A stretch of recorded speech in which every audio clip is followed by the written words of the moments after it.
Alam mengucapkan keinginannya di tahun 70-an, 72 kalau saya nggak salah, melalui mulut seorang profesor filsafat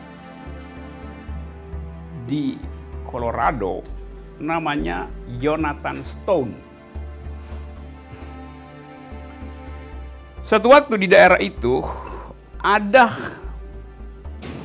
kegiatan industri untuk membabat hutan yang akan dijadikan semacam resort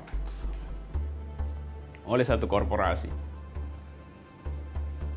Dan Profesor Stone menentang itu. Tapi pada waktu itu tidak ada cara untuk membela dan mengartikulasikan kepentingan si pohon. Pikiran Stone kemudian bekerja secara efektif dan radikal untuk menemukan cara bagaimana supaya suara alam itu terdengar oleh hakim di pengadilan.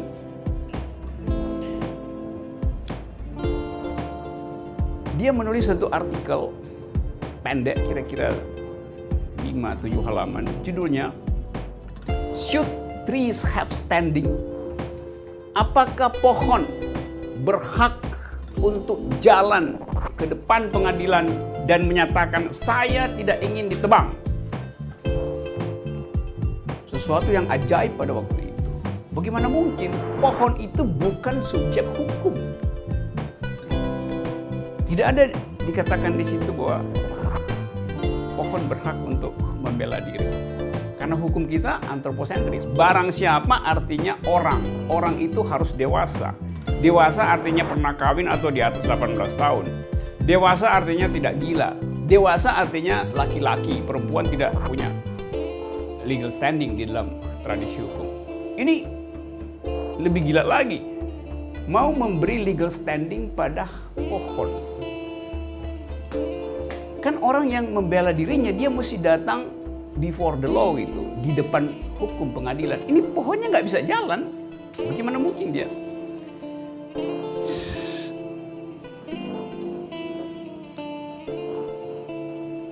Paper ini kemudian menimbulkan heboh di Amerika.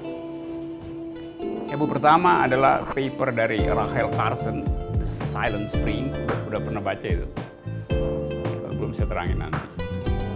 Sehingga kemudian terjadi diskusi hukum yang panjang lebar seperti kita tadi dispute tentang ini hak alam apa hak manusia. Inilah kampanye pertama yang kemudian menimbulkan teori yang disebut legal standing, yang akhirnya jadi dasar dari hukum lingkungan. Dimenangkanlah oleh pengadilan di situ bahwa pohon punya hak untuk membela diri melalui pengampunya. Jadi dicarikan semacam perbandingan hukum. Kalau anak dalam hukum disebut idiot, nggak bisa berpikir, kan dia juga bukan subjek hukum kan? Karena dia nggak punya kesadaran, maka dia bukan subjek hukum. Kalau begitu dia boleh dibunuh, boleh dihilangkan. Boleh. Dari segi teori hukum positif.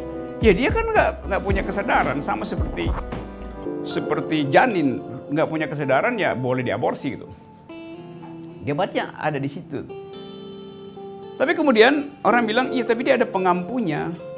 Siapa? Ya wali anak itu. Kalau ibunya nolak misalnya atau ayahnya nolak, ada. Jadi teori perwalian itu kemudian dipakai sebagai cara berpikir paralel ke dalam sistem hukum. Maka dianggap bahwa pohon itu walaupun dia bukan moral person, tetapi dia diampuh oleh komunitas pengampuh hutan misalnya. Jadi kepentingan si pohon dilindungi oleh si pengampunya, masyarakat adat misalnya. Oleh karena itu si pohon kemudian punya legal standing. Sejak itu kemudian ada semacam pengakuan bahwa subjek hukum itu bukan sekedar manusia, tetapi juga makhluk yang non-human. Jadi ada perluasan pengertian tentang person in law.